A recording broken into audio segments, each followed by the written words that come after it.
Hello students. आज हम discuss करते हैं dipole placed in uniform electric field. देखिए एक बार, ये मेरे पास कोई यूनिफॉर्म इलेक्ट्रिक फील्ड है।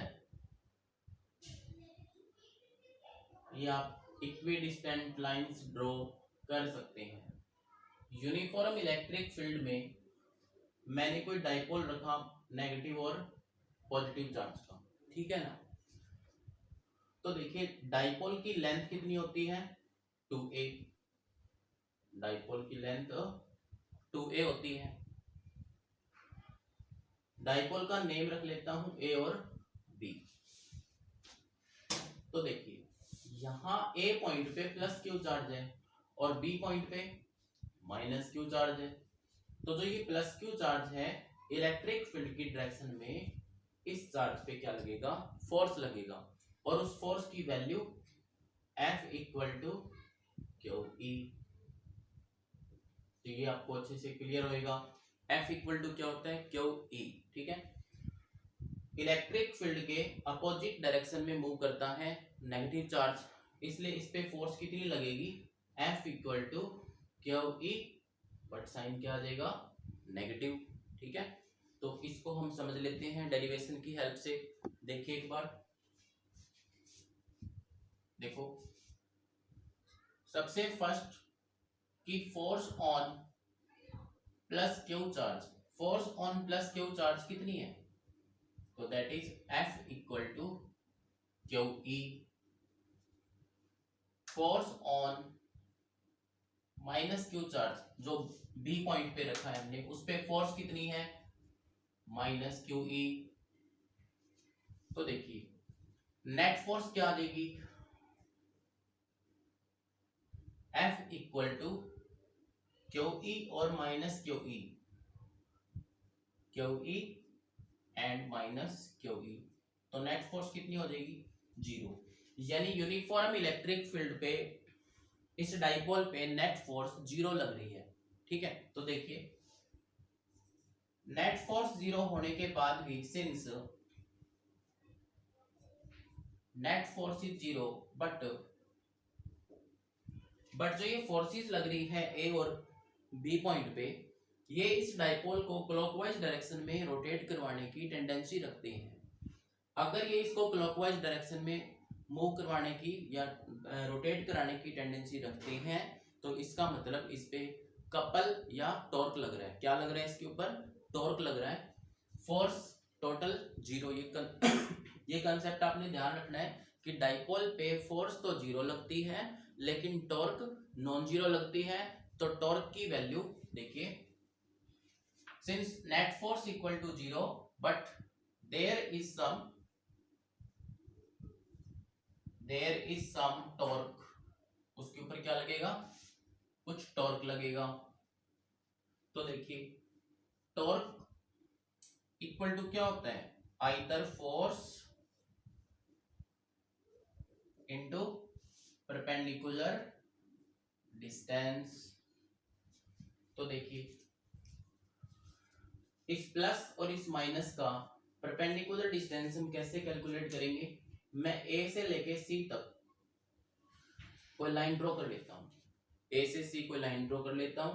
तो ये इस फोर्स का और इस फोर्स का परपेंडिकुलर डिस्टेंस होएगा, और ये एंगल कितना है हमारे पास, थीटा है। इतना क्लियर हो गया। तो देखिए either force into perpendicular distance. तो देखिए torque equal to either force में यहाँ पे कोई भी ले सकता हूं, that is q e into perpendicular distance a c. अब इसे मैं कुछ इक्वेशन ऐड कर लेता हूं, ठीक है। तो देखिए हमें AC की वैल्यू कैलकुलेट करनी है, AC को फाइंड आउट करना है। तो from triangle ABC, ABC triangle में हमें AC फाइंड आउट करना है। तो क्या आएगा, sine theta equal to AC upon AB।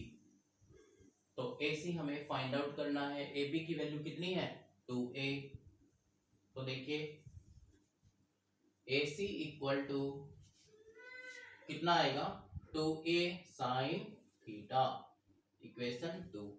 अब देखिए पुट करते हैं, पुट सेकंड इन फर्स्ट। मैं सेकंड को फर्स्ट में पुट कर देता हूं, मेरे पास टॉर्क आएगा। तो torque equal to Q E into 2a sine theta. But देखो क्यू ए इंटू 2a कितना होता है, p होता है, तो पी ई साइन थीटा। तो टॉर्क इक्वल टू हम लिख सकते हैं वेक्टर फॉर्म में p क्रॉस ई वेक्टर। तो ये था टॉर्क, जो टॉर्क लगता है इलेक्ट्रिक फील्ड में किसी डाइपोल को रोकने पे। अभी देखिए इसका कुछ स्पेशल केस देखिए।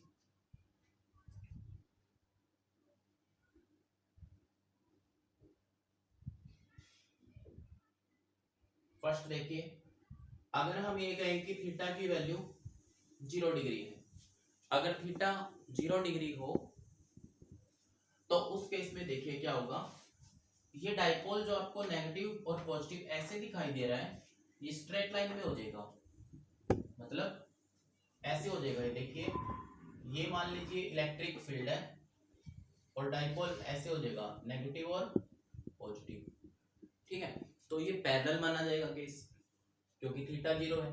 जब थीटा की वैल्यू 0 तो टॉर्क क्या आएगा,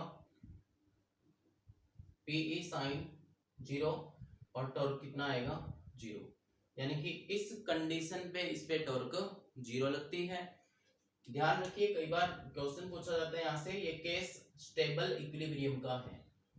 ये केस किसका है, स्टेबल इक्विलिब्रियम। आपसे पूछा जाता है कि when dipole is in stable equilibrium in uniform electric field, तो आपने ध्यान रखना है जब थीटा की वैल्यू कितनी हो, 0 हो। ठीक है, अभी देख लेते हैं नेक्स्ट स्पेशल केस।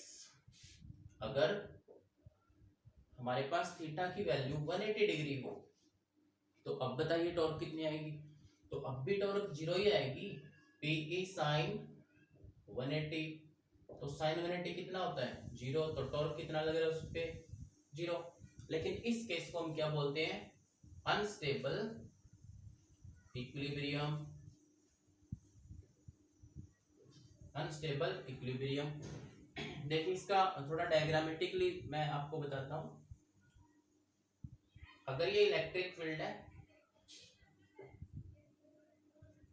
तो एंगल 180 डिग्री कब होगा, एंगल 180 डिग्री तब होगा जब नेगेटिव यहां हो और पॉजिटिव इधर हो।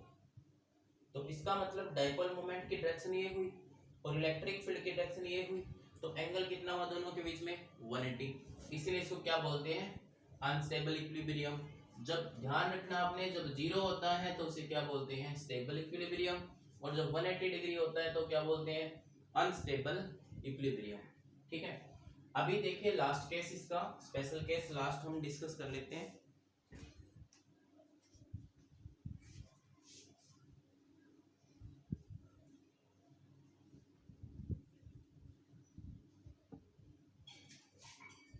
थर्ड केस कि अगर थीटा 90 डिग्री हो तो टॉर्क क्या आएगा, तो टॉर्क आएगा पी ई साइन 90 डिग्री। तो torque is equal to P E, and this is the maximum value of torque acting on a dipole. तो ये सारे स्पेशल केसेस आपने ध्यान रखने हैं, और इस पे जो टॉर्क का डेरिवेशन है वो आपने अच्छे से करना है। अभी इसी चैप्टर का लास्ट टॉपिक मैं अभी डिस्कस करने जा रहा हूं आपसे, potential energy of dipole placed in electric field.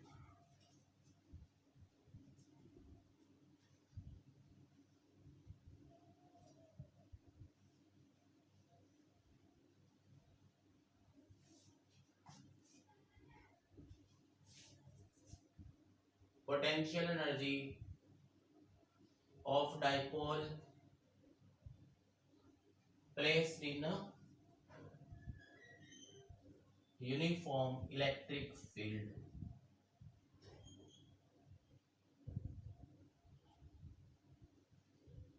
तो इसका पहले डायग्राम समझिए अच्छे से। ये कोई यूनिफॉर्म इलेक्ट्रिक फील्ड है, ठीक है, ये कोई यूनिफॉर्म इलेक्ट्रिक फील्ड है। इस पे मैंने कोई डाइपोल रखा, उसी तरह से नेम रखते हैं इसका ए और बी, ठीक है। मान लेते हैं कि स्टार्टिंग में किसी थीटा 1 एंगल पे है, कितने एंगल पे ये, थीटा 1 एंगल पे। यूनिफॉर्म इलेक्ट्रिक फील्ड में किसी डाइपोल को रखा और उसका एंगल कितना है, थीटा 1 है, ठीक है। अब हमें पता है कि जब डाइपोल को इलेक्ट्रिक फील्ड में रखते हैं तो वो इलेक्ट्रिक फील्ड इस डाइपोल को रोटेट करने की टेंडेंसी रखता है। अभी हमने टॉर्क का डेरिवेशन किया था, उसमें मैंने बताया था कि वो जो टॉर्क लगता है उस टॉर्क की वजह से ये डाइपोल इस तरफ रोटेट करने की टेंडेंसी रखता है। तो हम मान लेते हैं कि small there will be small rotation, थोड़ी सी वहां पे रोटेशन होती है। तो हम ये लेट कर लेते हैं कि डाइपोल इस इलेक्ट्रिक फील्ड की वजह से अपनी पोजीशन को चेंज कर लेगा। इसको मैं थोड़ा और हाईलाइट कर देता हूँ। ये न्यू पोजीशन है डाइपोल की, ए यहाँ पे और बी यहाँ पे, ठीक है। तो इसका जो एंगल बनेगा इसके साथ इलेक्ट्रिक फील्ड के साथ, अब वो एंगल कितना आएगा, थीटा 2 आएगा। यानी कि एंगल है वो चेंज हो रहा है थीटा 1 से थीटा 2। अगर एंगल चेंज हो रहा है तो हम इजीली कैलकुलेट कर सकते हैं पोटेंशियल एनर्जी को। तो देखिए, as torque acting on dipole, ये वैल्यू हमें याद रखनी है, पता होना चाहिए इस वैल्यू के बारे में। पी ई साइन थीटा, इतनी टॉर्क लगती है डाइपोल पे।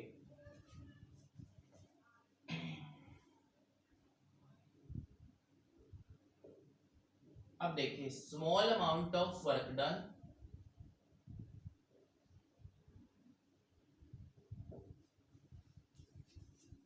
in rotating the dipole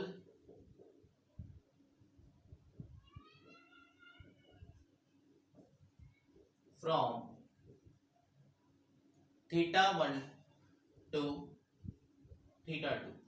हम ये मान लेते हैं कि थीटा 1 से थीटा 2 रोटेट होने में कुछ वर्क डन करेगा इलेक्ट्रिक फील्ड, तो उसकी वैल्यू को हम कैलकुलेट करते हैं। देखिए, वर्क डन अपने पास होता है, वर्क कैलकुलेट करना है हमने थीटा 1 से थीटा 2, और फॉर्मूला होता है टॉर्क इनटू डी थीटा। ये आपको फॉर्मूला अच्छे से आता होगा +1 से। देखिए, work done equal to torque into D theta.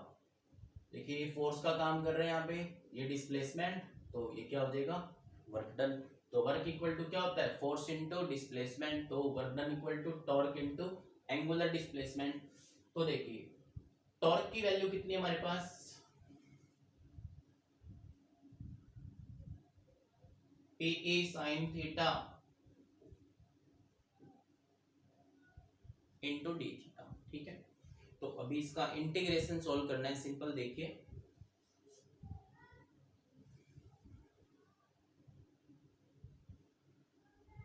TE को हम इंटीग्रेशन से बाहर कर लेते हैं, और साइन थीटा का इंटीग्रेशन बताइए कितना होता है। तो साइन थीटा का इंटीग्रेशन आता है ना सभी को, देखो, साइन थीटा का इंटीग्रेशन माइनस कोस थीटा, तो इसलिए क्या हो जाएगा, माइनस पीई कोस थीटा, और जो लिमिट है इंटीग्रेशन की वो कितनी हो जाएगी, थीटा 1 से थीटा 2, ठीक है। अभी इसका स्टेप देखिए यहाँ पे, तो वर्क डन क्या आएगा मेरे पास, minus PE cos, upper limit put करते हैं, थीटा 2 माइनस कॉस थीटा 1, हम इसको ऐसे लिख सकते हैं। तो this is amount of work done by electric field to rotate the dipole. Clear. अब देखिए, हम इस वर्क डन को क्या बोल सकते हैं, पोटेंशियल एनर्जी भी बोल सकते हैं। तो केसेस डिस्कस कर लेते हैं। देखिए, कुछ पर्टिकुलर केसेस है यहाँ पे।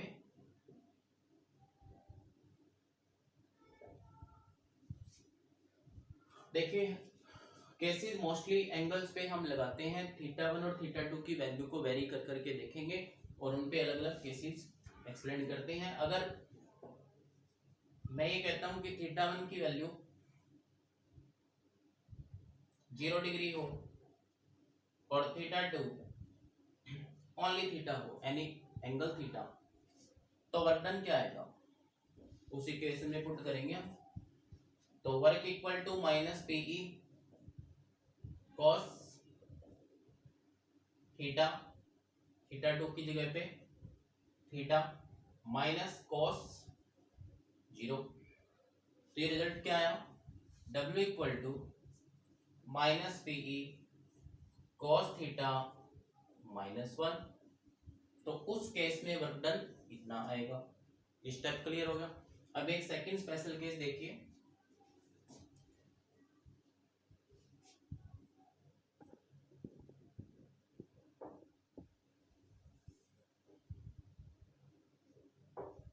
अगर थीटा 1 90 डिग्री हो और थीटा 2 हमारे पास थीटा ही हो, तो क्या आंसर आएगा, चेक कर लेते हैं। W इक्वल टू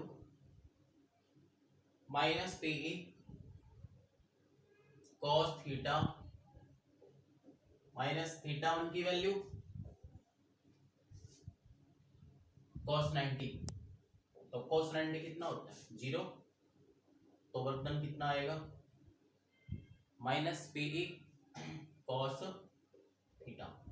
इसको हम वेक्टर फॉर्म में लिख सकते हैं simply, W equal to P dot E. Cos theta यहाँ से रिमूव हो जाएगा, क्या आएगा, W equal to minus P dot E.